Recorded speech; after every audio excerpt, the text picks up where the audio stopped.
전쟁은 수많은 인명피해를 낳게 되고, 인명피해뿐만 아니라 재산피해나 또 살아있는 사람에게도 크나큰 고통을 주는, 정말 해서는 안 될 그런 악한 일임에 틀림이 없습니다.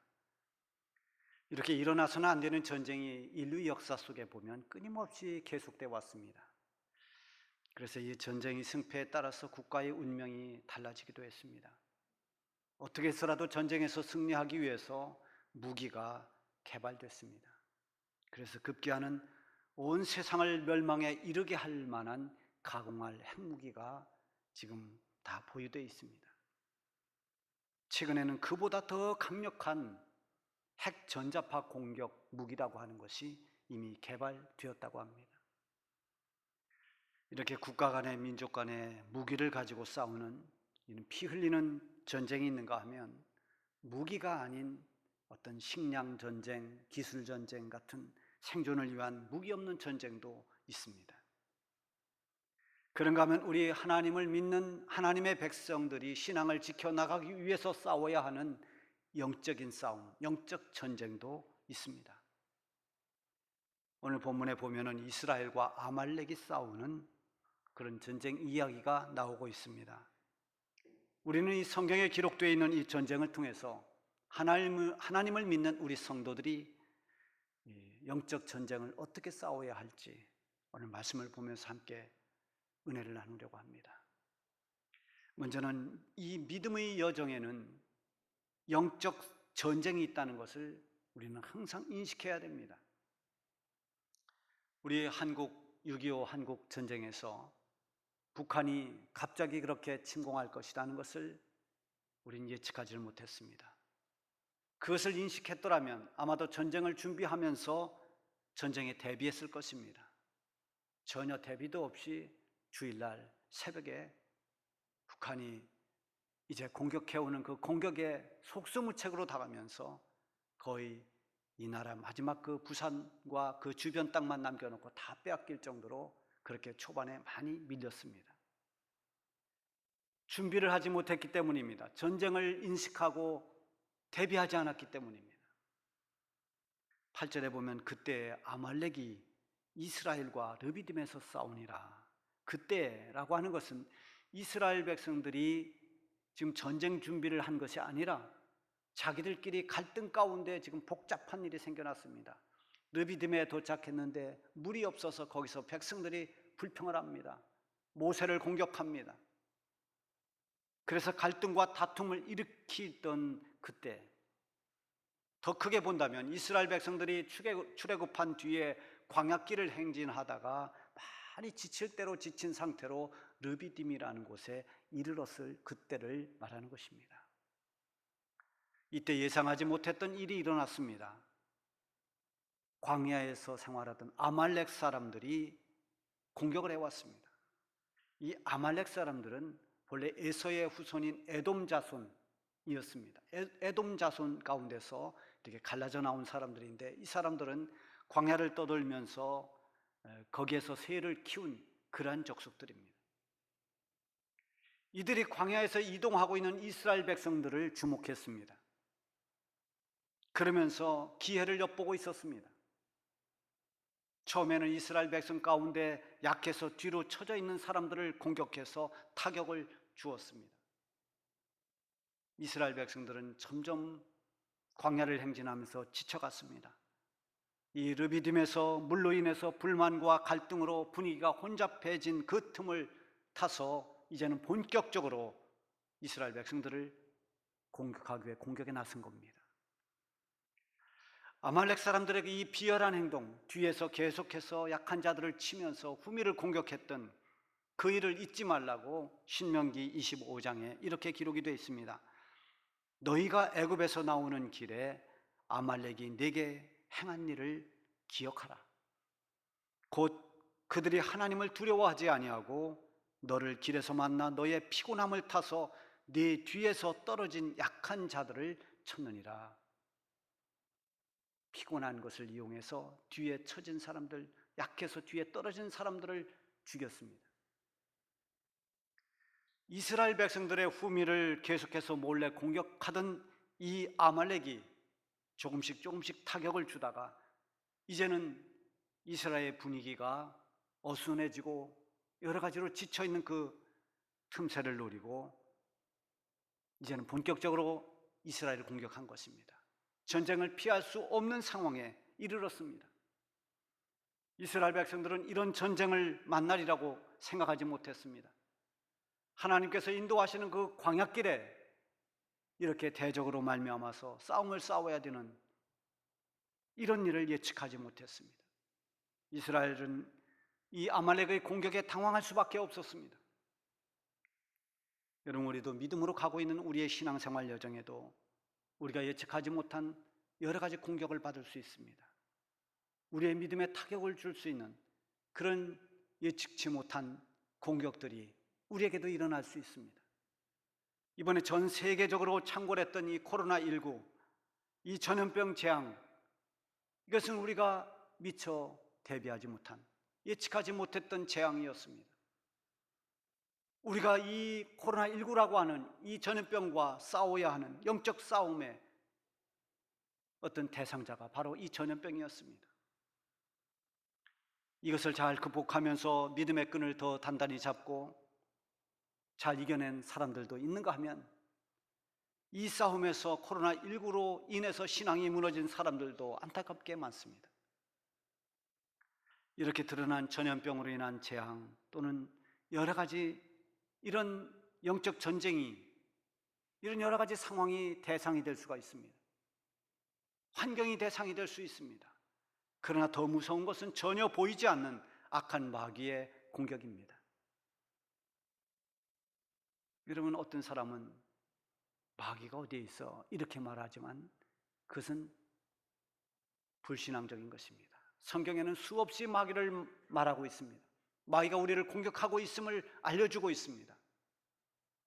마귀의 존재를 인정하지 않으면 우리는 영적으로 대비하기가 어렵습니다. 마귀는 우리 성도들을 무너뜨리고 어떻게 해서라도 하나님 앞에 가까이 나가지 못하게 합니다. 때로는 우는 사자처럼 그렇게 엄청나게 우리를 공격하기도 하고, 때로는 은밀하게 우리가 깨닫지 못하는 사이에 우리의 틈새를 파고 들어와서 서서히 무너뜨리기도 합니다. 에베소서 4장 26절 27절에 보면은 분을 내어도 죄를 짓지 말며 해가 지도록 분을 품지 말고 마귀에게 틈을 주지 말라, 이렇게 말씀합니다. 마귀는 약한 틈을 노립니다. 작은 틈을 파고 들어옵니다. 그래서 잘 표시가 나지 않지만 어느새 우리의 영혼을 무너지게 합니다. 우리는 다 나름대로 약한 부분이 있습니다. 어떤 사람은 화를 잘 냅니다. 분노를 급하게 합니다. 어떤 사람은 시기 질투를 잘합니다. 어떤 사람은 너무 욕심이 많습니다. 어떤 사람은 불평을 잘합니다. 이런 모든 것들이 우리의 약점이고 틈새가 될 수 있습니다. 그 틈새를 마귀는 놓치지 않고 틈새를 파고 들어와서 무너뜨리는 겁니다. 지금 아말렉이 이스라엘 백성들이 지쳐있을 그 틈새를 공격했습니다. 힘들 때, 원망할 때, 실패했을 때, 억울할 때, 그때 우리가 마귀의 공격을 당할 수 있다는 것을 여러분들이 항상 인식해야 됩니다. 성도들은 언제든지 마귀가 공격할 수 있다는 것을 대비해야 됩니다. 그래서 우리가 화를 낼 수 있지만 화를 낼 때 내가 마귀에게 이용당할 수 있겠구나. 내가 시기하고 질투할 때 마귀가 나를 이용할 수 있겠구나. 내가 실패해서 슬퍼하고 낙망하고 있을 때 이 낙심하는 마음에 마귀가 파고들 수 있겠다라는 것을 깨닫는 지혜가 있어야 됩니다. 우리 믿음의 여정에 수없이 싸워야 할 이 영적인 전쟁, 이것을 언제나 인식하고 깨어서 대비하는 우리 성도들이 되시길 바랍니다. 그리고 영적 전쟁은 전적으로 하나님을 의지해야 됩니다. 르비딤에서 이 아말렉 족속의 공격을 받고 싸움이 시작되자 모세가 여호수아를 불렀습니다. 너는 백성들 가운데서 사람을 이제 선출해서 데리고 나가서 아말렉 사람들과 싸워라. 그리고 나서 모세는 지팡이를 손에 잡고 산 꼭대기로 올라갔습니다. 아론과 훌이 동행했습니다. 이런 상황이 생기면 적과 싸울 그런 무기를 챙기고 싸울 군사들을 소집하고 전략을 세우고 하는 이런 일에 정신이 없을 텐데 모세는 지팡이를 짚고 산으로 올라갑니다. 근데 그 지팡이를 하나님의 지팡이다, 그렇게 오늘 본문에 보면 기록되어 있습니다. 모세가 손에 잡고 있는 그 지팡이는 본래 그가 양치기 할 때 쓰던 지팡이입니다. 이 지팡이를 잡고 양들을 치던 그 지팡이가 모세가 하나님의 부르심을 받은 후로부터는 그 지팡이가 하나님의 지팡이가 되었습니다. 출애굽기 4장에 보면 하나님의 부름을 받고 순종하면서 애굽으로 가고 있는 모세의 손에 지팡이가 들려 있는데 그 지팡이를 하나님의 지팡이다, 이렇게 기록했습니다. 모세가 산으로 올라가면서 손에 지팡이를 잡았다는 것은 하나님을 전적으로 의지한다는 의미입니다. 이 전쟁이 하나님의 손에 달려 있음을 모세는 믿고 있습니다. 모세가 이 전쟁에서 전적으로 의지하는 것은 무기도 사람도 전략도 아닌 여호와 하나님이었습니다. 다윗이 골리앗하고 싸울 때 골리앗에게 했던 말 가운데 이런 말이 있습니다. 여호와의 구원하심이 칼과 창에 있지 아니함을 이 무리에게 알게 하리라. 전쟁은 하나님께 속한 것인즉 그가 너희를 우리 손에 넘기리라. 전쟁은 하나님께 속했다라고 다윗이 이 블레셋 장수 골리앗에게 그렇게 말합니다. 골리앗이 이 말을 듣고 비웃었을 것입니다. 뭐라고? 전쟁이 하나님 손에 달려 있다고? 전쟁을 경험해 보지 못한 애송이의 말로 취급하고 무시하고 말았을 것입니다. 그러나 다윗의 말이 옳았습니다. 전적으로 하나님을 의지하고 싸운 다윗이 승리했습니다. 하나님이 주신 승리입니다. 모세가 지금 산으로 올라가고 있습니다. 그가 산에 올라가서 한 일이 무엇입니까? 두 손을 높이 들고 하나님 앞에 기도하는 것이었습니다. 예전에 여러분들 학교 다닐 때 떠들다 들키든 뭘 잘못했든 선생님이 무릎 꿇고 손 들고 있어, 이런 벌 혹시 받아보셨습니까? 이 손 들고 있는 것이 간단한 것 같은데 좀 들고 있으면 손이 벌벌벌 떨리면서 내려옵니다. 찬양할 때 한 곡 정도는 손 들고 할 수 있는데 한 30분 손 들고 있으라면 견디기가 어렵습니다. 선생님이 손 들고 있으라고 벌을 내리면 선생님 눈치를 싹 보고 있다가 안 볼 때 얼른 내리죠. 팔이 아프니까. 그래서 가만히 생각해 보니까 너희들 저 복도에 나가서 손 들고 있어 하는 건 굉장히 배려해 주신 선생님의 배려 같은, 안 볼 때 팔 아프면 내리라, 그거죠. 어쨌든 이 팔이 한없이 올라가 있을 수가 없습니다. 팔은 자꾸만 내려옵니다. 모세가 산에 올라가서 두 손을 들고 기도했지만 그 손이 자꾸만 내려옵니다. 다시 힘을 모아서 손을 들다가 지치면 다시 두 팔이 돌처럼 무거워서 다시 내려옵니다. 그런데 오늘 본문 11절에 보면은 모세가 손을 들면 이스라엘이 이기고 모세가 손을 내리면 아말렉이 이겼다고 했습니다. 얼마나 신기합니까? 모세의 두 팔이 번쩍 들어 올려져서 두 손을 들고 있을 때는 이스라엘이 이겼습니다. 아말렉이 밀려납니다. 그런데 모세의 팔이 지쳐서 내려오면 아말렉이 이기고 이스라엘이 점점 밀립니다. 이것을 옆에서 보고 있던 아론과 훌이 큰 돌을 가져다가 모세에게 거기에 앉게 했습니다. 그리고 한 사람은 모세의 오른팔을 받쳐 올리고 한 사람은 모세의 왼팔을 받쳐 올렸습니다. 그래서 모세의 지친 팔이 내려오지 않도록 양쪽에서 그 팔을 잘 받쳤습니다. 이렇게 두 손을 받쳐준 아론과 훌의 도움을 받고 모세의 손이 해가 지도록 내려오지 않았다고 했습니다. 그래서 전쟁은 이스라엘 백성들의 승리로 마쳤습니다. 13절에 보면 여호수아가 칼날로 아말렉과 그 백성들을 쳐서 무찌르니라. 아말렉과의 싸움에서 이겼다는 말입니다. 아말렉이 먼저 공격을 했지만 승리는 이스라엘에게로 돌아왔습니다. 산에 올라가서 기도한 모세, 그리고 전쟁터 한복판에 나가서 싸웠던 여호수아와 군사들 모두가 필요했습니다. 만약에 하나님만 의지한다고 해서 아무도 싸우지 않고 다 산으로 올라갔더라면 전쟁이 어떻게 됐겠습니까? 아무도 싸우지 않았다면 결과가 어떻게 됐을까요? 여호수아와 선발된 군사들이 전쟁했습니다. 목숨을 걸고 적들과 싸웠습니다. 전쟁에 최선을 다했습니다. 그런가 하면 이렇게 직접 나가서 싸우는 배후에 두 손을 들고 기도하는 모세가 있었습니다. 두 팔을 들고 하나님께 기도하는 그 기도, 그 팔이 올라갔을 때 이스라엘이 이겼습니다. 이렇게 지금 두 모습으로 전쟁의 양상이 나타났지만 우리가 싸워야 할 영적 전쟁에서는 이 두 가지의 모습을 다 갖추어야 합니다. 어떤 일을 하든지 그 일에 최선을 다하는 성실함이 있어야 됩니다. 이것은 마치 전쟁에 임한 병사가 최선을 다해 적과 싸우는 것과 같은 것입니다. 공부를 하는 학생이 최선을 다해서 열심히 공부하는 것입니다. 그러나 그것 이상으로 중요하게 여겨야 할 것이 바로 하나님을 의지하며 하나님께 기도하는 것입니다. 이 모든 것의 핵심은 어디에 있는가? 열심히 최선을 다하는 것도, 하나님 앞에 기도하는 것도 모두가 하나님을 전적으로 의지하는 데서 비롯된 것입니다.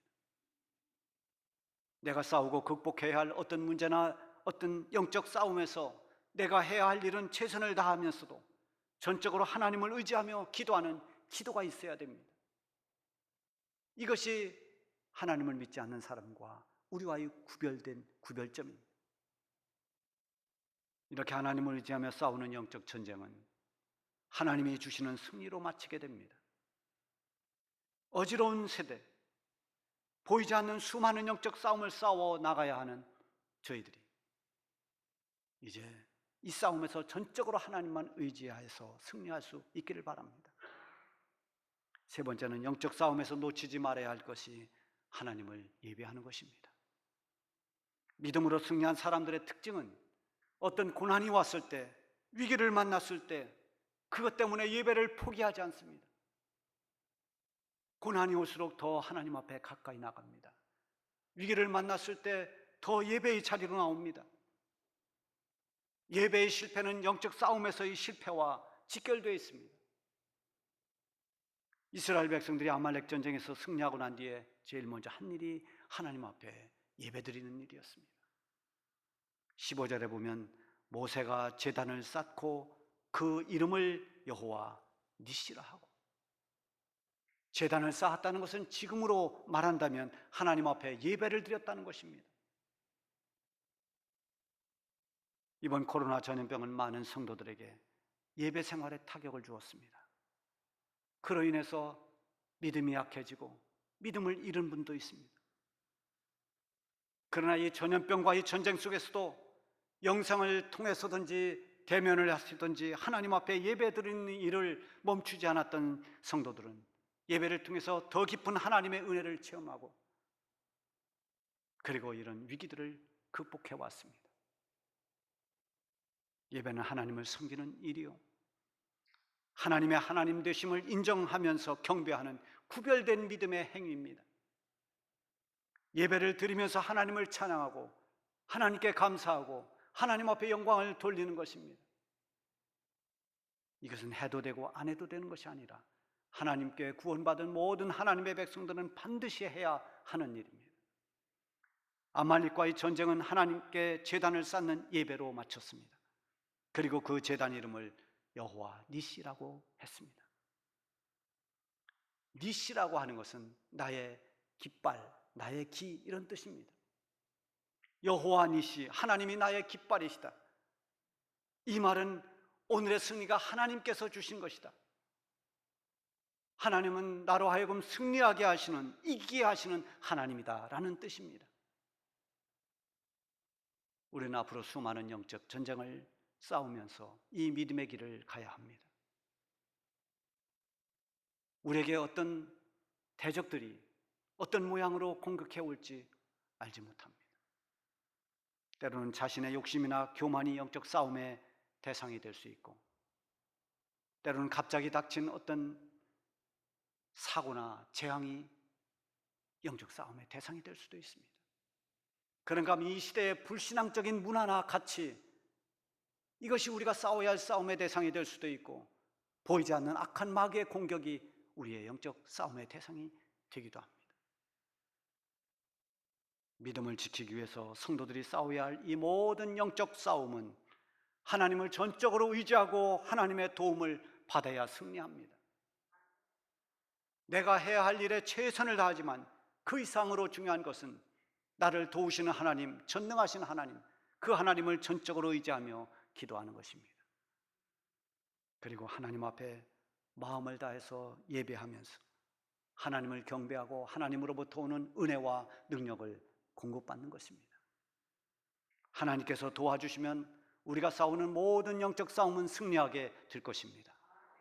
여호와 니시, 하나님을 의지하는 사람은 하나님께서 주시는 승리의 깃발을 휘날릴 수 있습니다. 여호와 니시의 은혜가 우리 모두에게 있기를 바랍니다.